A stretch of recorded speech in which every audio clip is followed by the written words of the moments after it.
Graça e paz, irmãos e irmãs. Neste domingo naquela proposta de estudarmos os blocos literários da Bíblia, nós iremos estudar hoje o bloco literário são os livros de sabedoria, ou os livros poéticos, ou os livros sapienciais, livros de sabedoria. Nós já estudamos os 5 livros da Torá, da instrução, nós já estudamos os livros históricos, nós já estudamos os livros proféticos. Este é o último bloco do Antigo Testamento que nós vamos estudar. O próximo bloco será os Evangelhos, depois nós estaremos estudando as cartas, Apocalipse, em si, o Novo Testamento. Então nós estaremos estudando hoje os livros de sabedoria, que são 5 livros.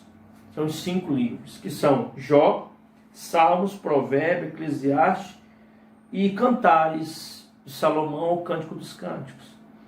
Nós estudaremos esses livros como nós fizemos na lei, na instrução, nos proféticos, nos históricos, ver qual é a função desses livros para a vida do povo de Israel, mas também para a nossa caminhada hoje.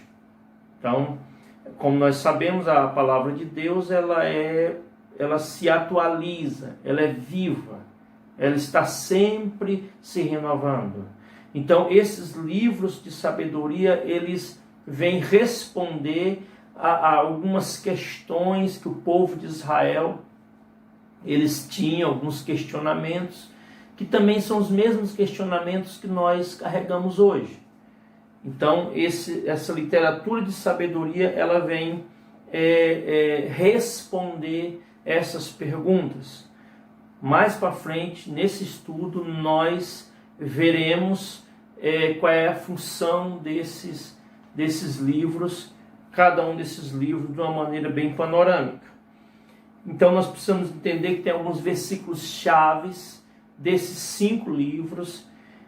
Um dos versículos está em Provérbios capítulo 1, versículo 7, que está escrito assim: para ser sábio é preciso primeiro temer a Deus. Esse é um pedacinho do versículo. Então a sabedoria para o povo de Israel estava ligada ao temor a Deus, tinha uma relação com o temor a Deus. Não era somente o povo de Israel que tinha seus sábios, seus livros de sabedoria, não. O Egito também tinha, Mesopotâmia, Babilônia, tinha seus sábios, tinha suas literaturas. Acontece que dessas nações, a sabedoria ela estava fundamentada nas experiências da vida, né, de como dominar a vida, de conhecer a vida, de conhecer as coisas da vida de uma forma para que pudesse, entre aspas, controlar a vida, para que pudesse andar em segurança, na prudência. Para eles tinham que conhecer a vida, experimentar, olhar, observar a vida. Mas a sabedoria do povo de Israel, ela tinha relação com temor a Deus. No Salmo 111, versículo 10, fala o seguinte: o temor do Senhor é o princípio da sabedoria. Então, temer a Deus é o ponto de partida para ter uma vida sábia. Para ter uma vida sábia, para o povo de Israel, era temer a Deus. Então, o temor a Deus. O que temor a Deus é esse? É o fobia? Não. O temor a Deus é o respeito pelo Senhor, é a reverência, é entender quem é Deus, o poder de Deus, respeitá-lo, obedecê-lo. Esse é o temor a Deus. E para o povo de Israel, o sábio temia a Deus. Se a pessoa não temia a Deus, ela logo não era uma pessoa sábia. Ela era uma pessoa tola. E uma coisa interessante é que essa sabedoria do povo de Israel estava ligada ao Senhor. Por quê? Porque para o povo de Israel, a sabedoria vinha do próprio Deus. A sabedoria vinha do próprio Deus. Uma coisa interessante é que Provérbios capítulo 8, que é um livro da sabedoria, ali tem uma coisa interessante, não vamos ler agora que é mais extenso, mas é como se a sabedoria estivesse falando. Então, a sabedoria fala que Deus criou. Então, quem criou a sabedoria, quem criou ela, a sabedoria, foi o Senhor. Nesse provérbio, capítulo 8, fala que a sabedoria estava lá na hora da criação. Deus estava criando e a sabedoria estava ali com Deus. Então, a sabedoria era uma criatura de Deus. E nós entendemos também que a sabedoria que vem de Deus, ela vinha para o povo de Israel para algum propósito. Lá em Êxodo capítulo 31, quando Moisés ele recebeu a revelação do templo, tabernáculo, para construir o tabernáculo lá no deserto, para ser o centro de adoração do povo de Israel, era uma obra muito complexa, tinha que ter habilidade para lidar com todos aquelas artes que tinha, aquelas obras em madeira, em ouro. E a palavra de Deus diz que Deus encheu de conhecimento, de entendimento, de ciência, um homem chamado Bezalel. Então, logo, da onde vem a sabedoria? Vem de Deus, porque Deus encheu Bezalel de capacidade de entendimento para construir o tabernáculo. Então não adianta, se Deus revelou para Moisés o tabernáculo, mas não tivesse ninguém para construir, logo o plano de Deus não ia se realizar no povo. Então Deus deu inteligência, sabedoria para Bezalel, para que ele construísse ali o tabernáculo. Nós encontramos também em 1 Reis, capítulo 4, que Salomão, quando foi construir o templo, diz a palavra que Deus deu sabedoria a ele para construir o templo. Logo, também nós entendemos que quando em sonhos Salomão ele herdou o reinado de Davi, e Salomão ele ficou muito preocupado quando viu um povo tão grande, uma nação tão grande, uma responsabilidade de substituir o rei Davi.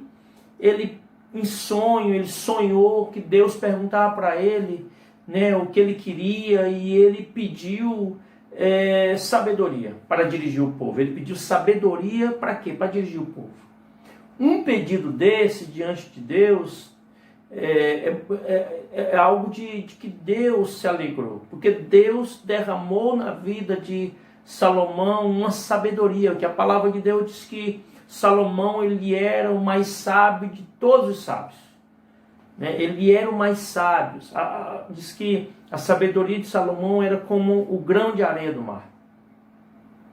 Ali as pessoas, a rainha de Sabá, ela se direcionou lá para Salomão, para entender as coisas, para ver se era verdade a sabedoria de Salomão.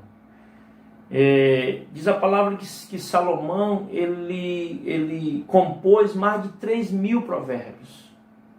Ele compôs mais de 3.000 provérbios. Então ele é um homem muito sábio. Diz a palavra do Senhor também que ele conhecia de botânica, ele conhecia de animais, então ele tinha um conhecimento muito vasto das coisas da vida, do comportamento dos animais, das plantas. Mas da onde vem essa sabedoria? Essa sabedoria veio da parte de Deus. Então a sabedoria do Senhor, ela era derramada no povo de Israel para os propósitos do Senhor. Então tem esse relacionamento do temor ao Senhor com a sabedoria.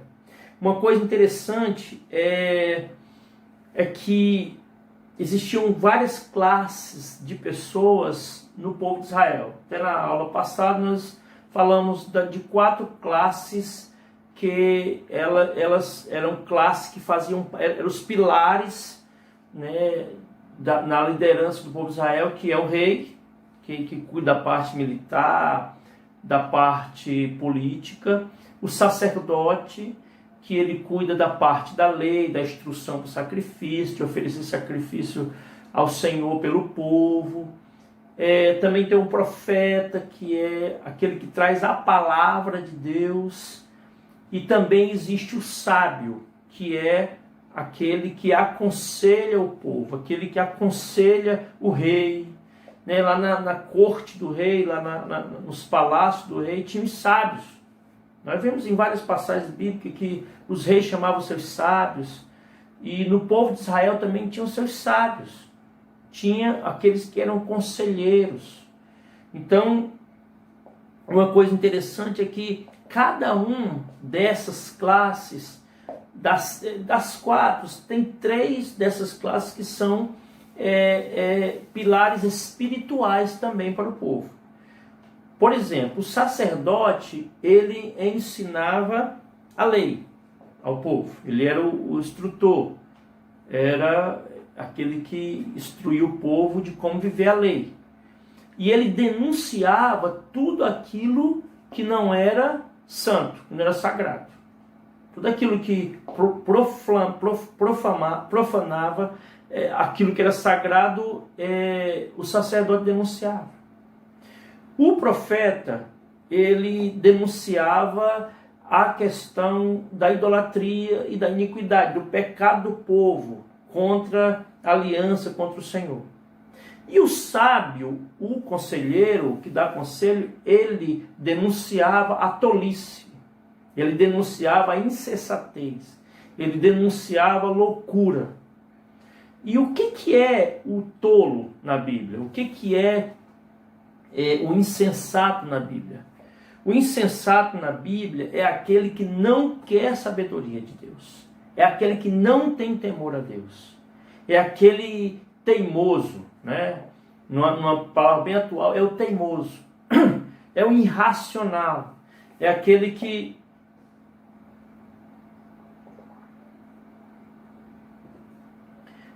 não ouve conselhos. É aquele que fecha a mente para qualquer razão. Ele não raciocina. O tolo na Bíblia é aquele que a opinião dele é a que vale. Ele é insensato, ele é inconsequente, ele não quer saber de nenhum ensinamento, porque ele acha que ele sabe de tudo.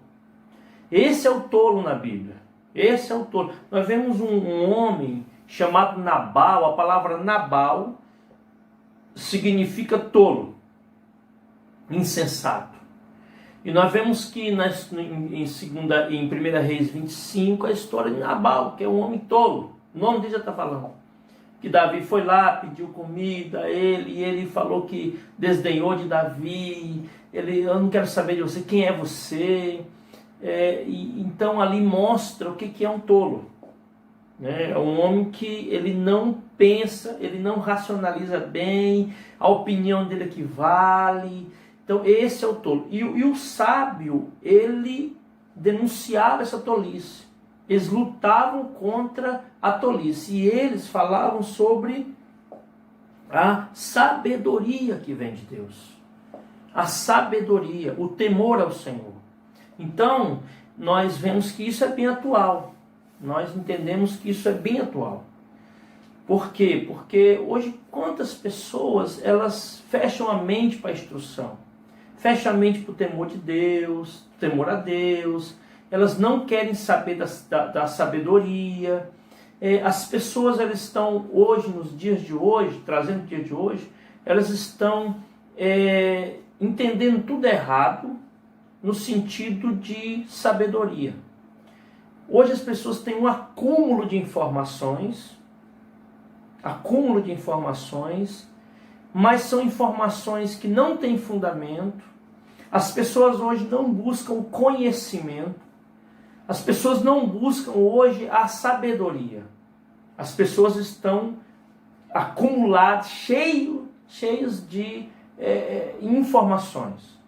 A internet entulha a cabeça das pessoas de informação. E a partir daí as pessoas acham que elas tem conhecimento, acha que elas são pessoas sábias, porque ela tem informação. A informação, ela não tem o poder de mudar a vida. A informação, se ela não se transformar em conhecimento e não se transformar em experiência, ela é uma mera informação. Então, nesse tempo, na sabedoria hebraica, o sábio, ele era aquele que pregava, era aquele que instruía para a sabedoria através do temor de Deus. Nós vemos lá em Provérbios que, na verdade, era como se tivesse um professor e os alunos, que eram os alunos dos sábios. Quando você encontra lá em Provérbios a palavra meu filho não está diretamente relacionada ao relacionamento de Deus com a gente. Então não é Deus falando, ó, meu filho, não é. É o instrutor, é o sábio falando para o aluno, para ele aprender a instrução. Em Provérbios capítulo 1, fala qual é a intenção da literatura sapiencial, qual é a função, que é instruir a justiça, para que as pessoas sejam abençoadas. Então, Provérbios capítulo 1, ele fala isso. Não dá para ler aqui porque o meu propósito é um panorama, né? Mas interessante que, então, essa sabedoria, ela está ligada ao temor a Deus. E quando nós olhamos os livros da palavra de Deus, os livros de sabedoria, eles vêm responder algumas perguntas, como eu falei. Existe uma pergunta e existe uma pergunta que nós nos fazemos. O porquê do sofrimento. O porquê do sofrimento. Por que as pessoas sofrem? Em Israel, existia um pensamento que era assim. Lá em Deuteronômio 28, que nós já estudamos, que é a linha de pensamento dos livros históricos, é que se você seguir a lei, você é abençoado. Se você não seguir a lei, você é amaldiçoado. Então, Deuteronômio 28 fala, se ouvires a minha voz, será abençoado no campo e tal. Se você não ouvir, será amaldiçoado lá no campo e tal. Vai perder também tudo. Então existia esse pensamento no povo de Israel, que chama-se o pensamento da retribuição. Pensamento da retribuição. O que é esse pensamento? É a teologia da retribuição. Quer dizer, eu só colho o que eu planto. Se eu fizer coisa boa, vou colher coisa boa. Se eu fizer coisa ruim, eu vou colher coisa ruim. Agora é interessante que chegou no livro de Jó, as coisas complicaram. Esse pensamento se complicou, esse pensamento ficou confuso. Porque diz a palavra em Jó que Jó era um homem íntegro, sincero e se desviava do mal. Era um homem que sacrificava, era um homem que sacrificava por seus filhos, era um homem... né? Parece que o livro de Jó, ele é um livro ambientado mais na época patriarcal. Na época dos patriarcas, na época de Abraão, na época de Jacó, de Isaac, porque não se fala ali da lei de Moisés, no livro de Jó, não cita a lei de Moisés, mas cita-se sacrifícios que parece muito com o sacrifício que Abraão, que Isaac e Jacó, eles sacrificavam ao Senhor, com altares, sacrificavam por outras pessoas. Então, o livro de Jó parece ser um livro ambientado nesse ambiente dos patriarcas. Agora, o livro de Jó, ele vem responder uma pergunta, dizendo assim, o porquê que o justo sofre? Às vezes nós ficamos perguntando, poxa, mas a pessoa é tão boa, a pessoa é um crente, a pessoa... Por que Jó não era íntegro? Por que Jó sofria? Por que Jó passou por isso tudo? Ele era um homem ele era um homem justo, desviava do mal, sacrificava ao Senhor. Então Jó, ele mostra que o sofrimento, ele é uma maneira de nos levar e nos aproximar e nos fazer conhecer melhor ao nosso Deus. Nesse livro de Jó, a palavra de Deus diz que Jó, ele teve um diálogo com 3 amigos dele, né? Que os amigos dele chegaram para ele e falaram: o problema seu é que você está em pecado. Por quê? Era o pensamento que eles tinham, né, do pensamento comum, que era, logo, se Jó estava doente, se Jó estava sofrendo, é porque Jó estava em pecado. Ele não queria admitir. Mas Jó sabia que ele era inocente. E nós vemos em Jó ali, que é um livro muito interessante, que fala do sofrimento de um homem que alguns falam assim: não, Jó foi muito paciente, Jó... Não, mas Jó, teve hora que Jó perdeu a paciência. Então Jó, ele ficou tão impaciente, ele ficou tão desesperado de alguma maneira, que ele começou a questionar algumas coisas. Mas em Jó, capítulo 38, Deus se revela para Jó e fala assim: ô Jó, onde é que você estava quando eu criei os céus e a terra? Então é como se Jó se deparasse com o Senhor ali, e Jó ficou sem resposta. Então Deus confrontou Jó. Então o livro de Jó, ele vem nos mostrar que o problema do mal, ele está acima da nossa compreensão. A palavra de Deus ali diz que houve uma reunião ali dos filhos de Deus e o diabo, ele apareceu ali, Satanás apareceu ali, né? Então ali mostra uma dimensão, né, que está acima do entendimento. Então por que os jovens, por que o justo sofre? Então Jó vem responder essa questão de que não é porque você faz o bem que você merece o bem. Não é porque você faz o bem que você vai ter que receber o bem. Mas às vezes a pessoa faz o bem e sofre. Então isso é a nossa vida, é a realidade. Isso vem nos mostrar que o sofrimento também é pedagógico. Lá em Jó 42, Jó fala assim: olha, eu te conhecia de ouvir falar, mas hoje meus olhos te veem. Mas ele era um homem que ele sacrificava lá no começo do livro. Então, qual era o tipo de sacrifício que Jó apresentava ao Senhor? Qual era o tipo?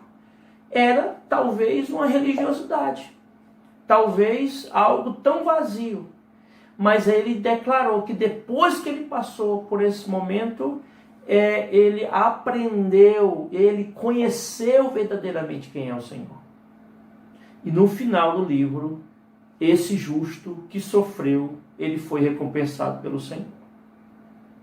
Então, o livro de Jó é um livro de sabedoria que vem nos responder o problema do sofrimento.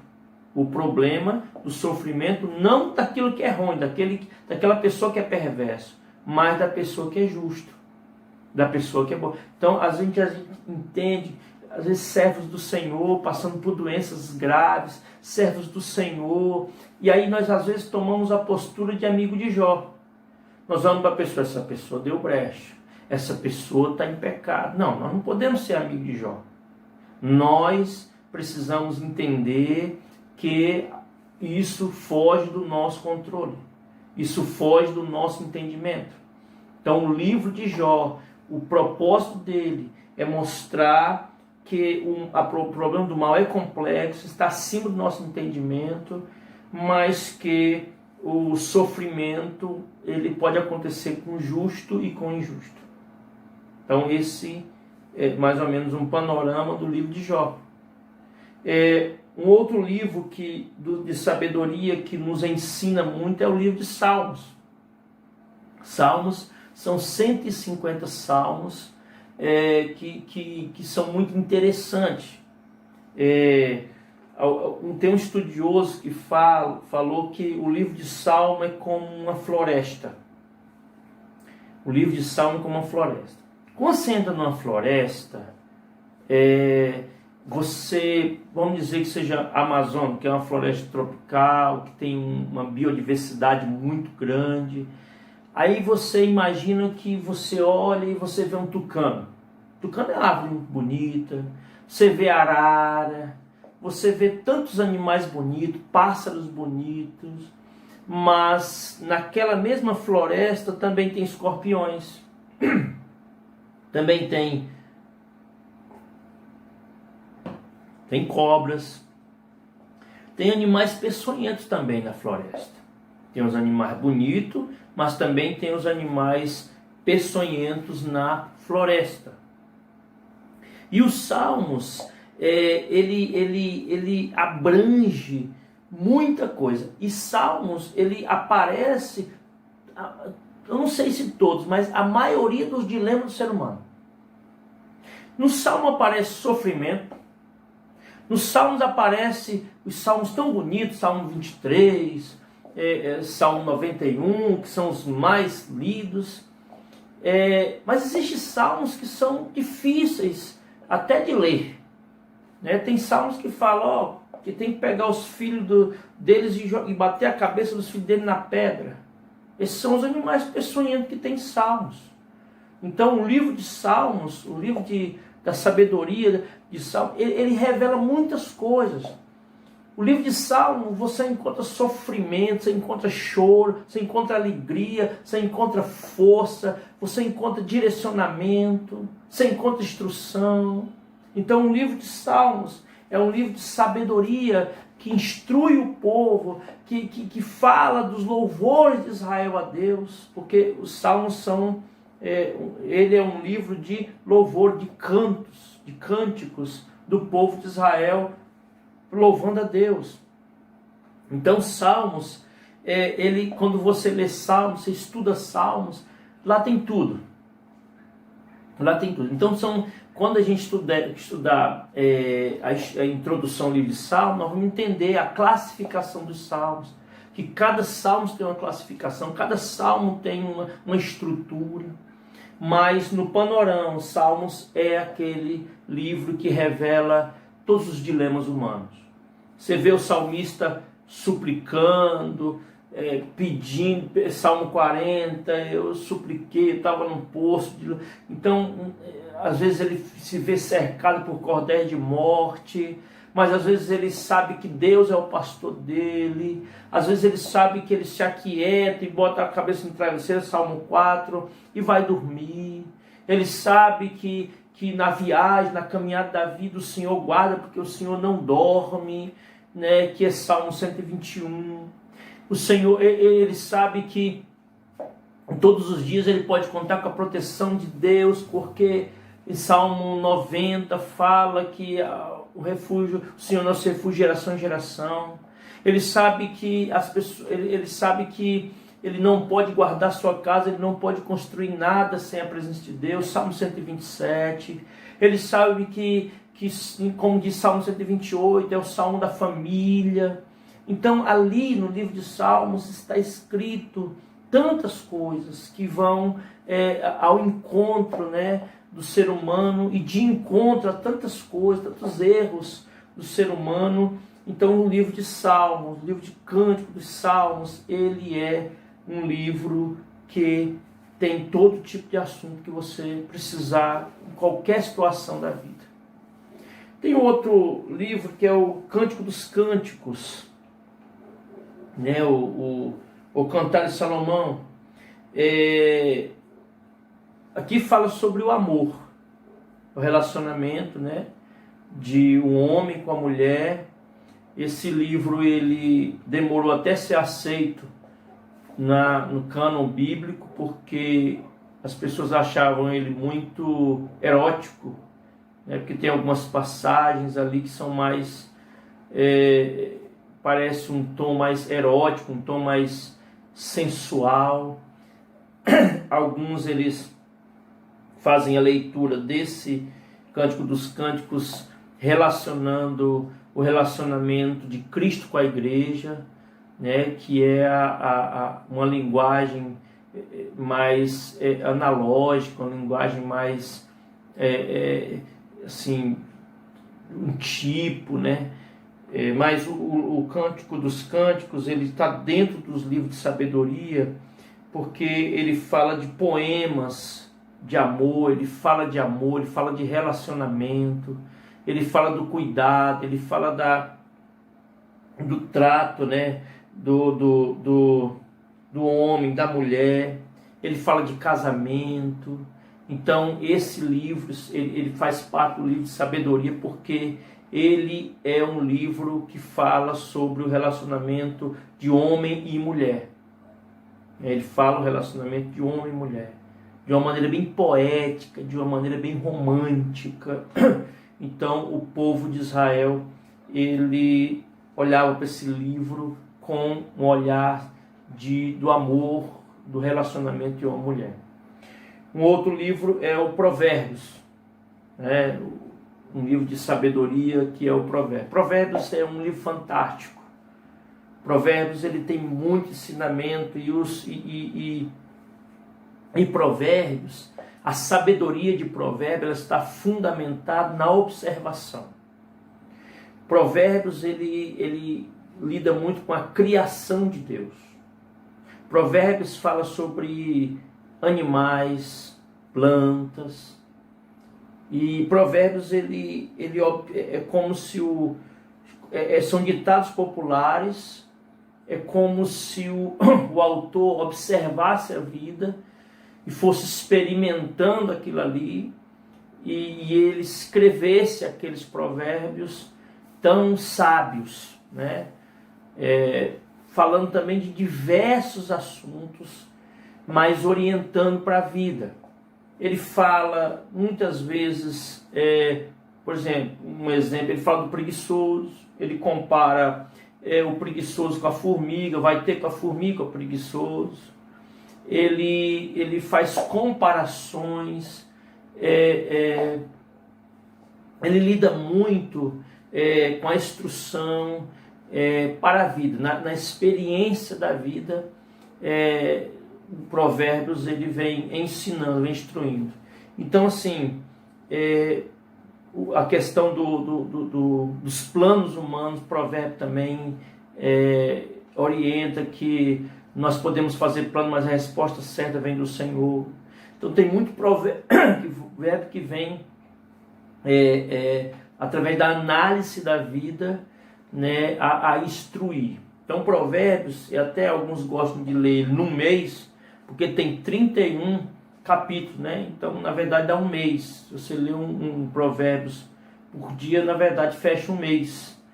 E então o livro de Provérbios, ele é um livro de sabedoria que instrui em várias situações, né? Como lidar com várias situações, né? Em Salmos é um livro de cânticos que mostra várias situações ali que nos leva a orar como salmista. No livro de Provérbios, ele dá instrução para a vida mesmo, e cabe para nós hoje. Se nós observarmos o livro de Provérbios, ele nos instrui em muitas situações. Ele nos mostra a realidade da vida. É um livro fantástico, o livro de Provérbios.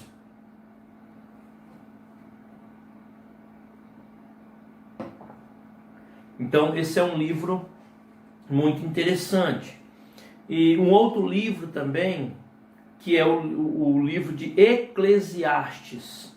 Esse livro, irmãos e irmãs, é o livro que alguns já falaram que é o livro mais pessimista da Bíblia, mal-humorado, né, que é o livro de Eclesiastes. Alguns acham que o autor de Provérbios e Eclesiastes é Salomão.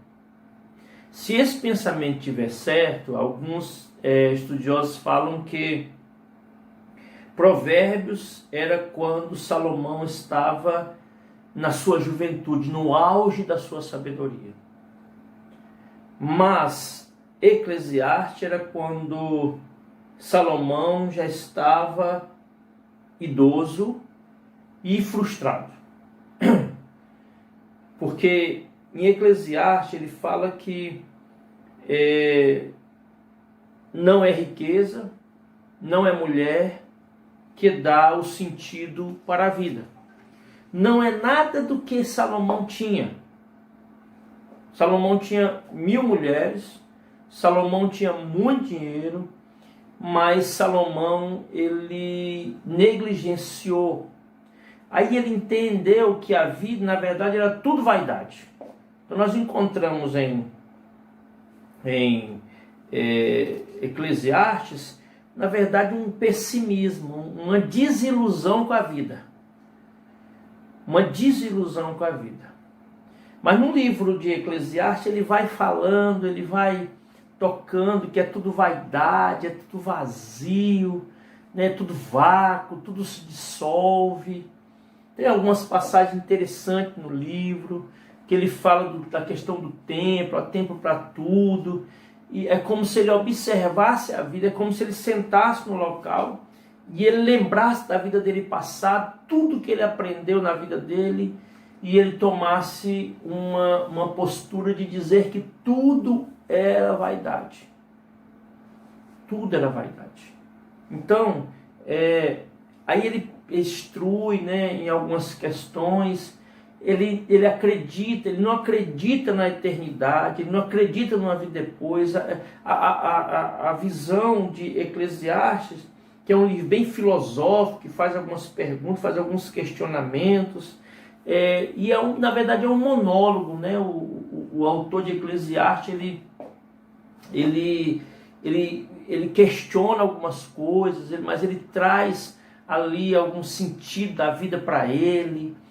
Então é um livro muito que mostra a desilusão com a vida, com a vaidade.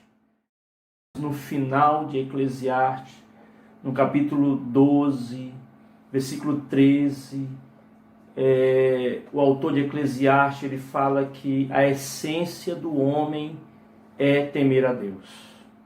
Então ele encerra o seu livro apontando para o temor a Deus, dizendo que a essência do ser humano na verdade é temer a Deus. Então ele finaliza esse livro de uma maneira muito boa, né? De uma maneira apontando para o temor a Deus. Eu quero só nesse momento ir finalizando, falando sobre a sabedoria, né? Deus ele quer que nós sejamos sábios.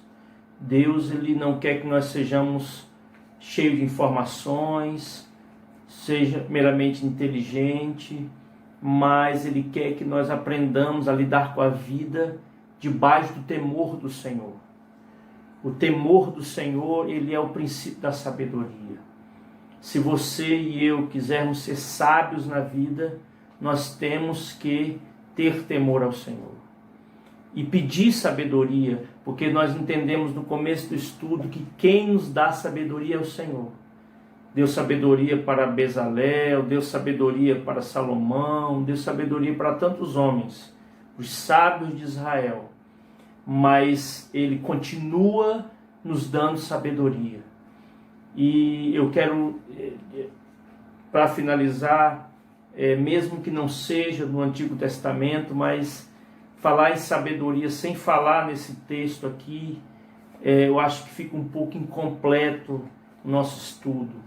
E eu queria complementar esse estudo com a carta de Tiago, que ela nos dá uma instrução e fala sobre as provações da vida, né? Que aí nós vamos fazer agora uma comparação de Jó, que é um homem que sofreu sem entender o porquê, mas era justo, então veio responder, veio mostrar que o justo também sofre. Eclesiastes, que lidou com as frustrações da vida. Provérbios, que veio ensinar como ser uma pessoa, não ser tolo, não ser ingênuo, não ser insensato.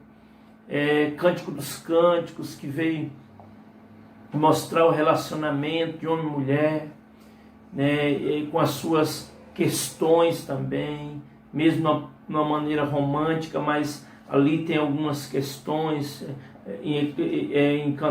Cantar de Salomão, o Cântico dos Cânticos, fala que a mulher saiu atrás do amado e não achava o amado. Então, no livro também tem seus desencontros também. E tudo isso nós podemos dizer que Salmos também tem seus momentos de dor, de choro do salmista, que lamenta diante do Senhor. Então, isso tudo fazem parte das provações da vida. E o livro e a carta de Tiago fala, capítulo 1, versículo 2. Meus irmãos, falando para nós, irmãos, tende por motivo de grande alegria o passar por várias provações. É muito difícil ouvir isso. Mas vamos continuando. Sabendo que a provação da vossa fé, uma vez confirmada, produz perseverança. Ora, a perseverança deve ter ação completa, para que sejais perfeitos e íntegros, e em nada deficientes. Aqui ele está falando, né, como nós falamos que a sabedoria, ela precisa nos ensinar a lidar com a vida no temor do Senhor. Aí ele vai no versículo 5. Se porém algum de vós necessita de sabedoria, peça a Deus, que a todos dá liberalmente e nada lhes impropera, e ser-lhe-á concedida. Então a palavra de Deus diz aqui, se você tem falta de sabedoria, peça a Deus. Na hora da provação, que aqui fala, a gente precisa pedir sabedoria na hora da provação, sabedoria na hora da dificuldade. Nós precisamos de sabedoria que vem do Senhor. E no capítulo 3, versículo 13, o Tiago faz um questionamento relacionado também à sabedoria. Quando ele fala assim, quem entre vós é sábio e inteligente? Mostre em mansidão de sabedoria, mediante ao condigno proceder as suas obras. Se pelo contrário tendes em vosso coração inveja amargurada e sentimento faccioso, nem vos gloriei disso, nem mintais contra a verdade. Esta não é uma sabedoria, não é a sabedoria que desce lá do alto. Antes é terrena, animal e demoníaca. Então, na carta de Tiago aparece um tipo de sabedoria que não vem de Deus. Um tipo de sabedoria que não vem da parte de Deus para o ser humano. Mas é uma sabedoria terrena, das coisas da terra, animal, quer dizer irracional, e demoníaca, que ela é dirigida por demônios. Que sabedoria é essa? É a sabedoria que tem inveja amargurada. Essa sabedoria não vem de Deus. Se a pessoa disser que é sábia, mas ela tem inveja, mas ela é amargurada, e sentimento faccioso, quer dizer, se a pessoa disser que é sábia, mas ela promove facção no sentido de divisão, se ela incentiva a contenda, se ela incentiva a divisão, se essa sabedoria ela divide as pessoas, ela não agrega, ela não une, essa sabedoria ela é terrena, animal e diabólica. Então o carta de Tiago fala sobre isso. E completando aqui, pois onde há inveja e sentimento faccioso, aí há confusão e toda espécie de coisa ruim. Então essa sabedoria que é terrena, animal, diabólica, ela causa muita confusão e todo tipo de coisa ruim. Mas existe um tipo de sabedoria diferente, que é a sabedoria lá de Provérbios, sabedoria lá de Eclesiastes, que é a sabedoria relacionada ao temor a Deus, a sabedoria que vem do alto. Versículo 17 de Tiago, capítulo 3, a sabedoria, porém, lá do alto é primeiramente pura, depois pacífica, indulgente, tratável, plena de conhecimento, de bons frutos, plena de misericórdia e de bons frutos, imparcial e sem fingimento. Repetindo, a sabedoria, porém, lá do alto é primeiramente pura, depois pacífica, depois indulgente, depois tratável, plena de misericórdia, de bons frutos, imparcial e sem fingimento. Então, a sabedoria, essa sabedoria que vem do alto, ela é uma sabedoria que ela promove o quê? Ela é pura. Ela não é maliciosa, ela é pura. Ela é pacífica, ela promove a paz, ela não promove facção, a inveja, ela promove a paz. Ela é indulgente, ela perdoa, ela é tratável, ela está disposta. Quem é a sabedoria do alto? Quando é a sabedoria do alto que atinge a nossa vida, que vem para nós, nós aceitamos o tratamento de Deus, nós aceitamos a opinião das pessoas para nos tratar o nosso caráter. A sabedoria que vem do alto, ela é plena de misericórdia, quer dizer, a pessoa que é sábia, com a sabedoria que vem de Deus, ela tem misericórdia das pessoas, ela dá bons frutos, a sabedoria que vem do alto dá bons frutos, ela é imparcial e ela é sem fingimento. Então, essa é a sabedoria que vem do alto. E falando sobre os livros poéticos, livros de sabedoria, que essa sabedoria que contém nesses livros, que veio nos mostrar o caminho da sabedoria, que ele seja real, que ele se torne prática na nossa vida. Que os questionamentos eles sejam respondidos pelo Senhor, na sabedoria que vem do alto. Que eu e você venhamos a temer a Deus, porque o temor do Senhor é o princípio da sabedoria. Se você está passando por provação, como nós estamos passando, vamos pedir sabedoria a Deus, porque Ele nos dá sabedoria para passar por essa situação. Ele nos dá sabedoria, e a sabedoria que Ele nos dá é a sabedoria que vem do alto. E a palavra de Deus diz que Jesus é a sabedoria. A palavra de Deus diz que Jesus é mais sábio do que Salomão. Aleluias. Esse é o nosso Cristo. Ele é o nosso Senhor. Peça sabedoria a Deus. Peça sabedoria ao Senhor. Porque o Senhor vai dar sabedoria para você no meio das provações. Que Deus os abençoe. Que Deus instrui e complete tudo aquilo que não foi falado. Que o Espírito Santo de Deus complete no seu coração. Em nome de Jesus. Que Deus os abençoe.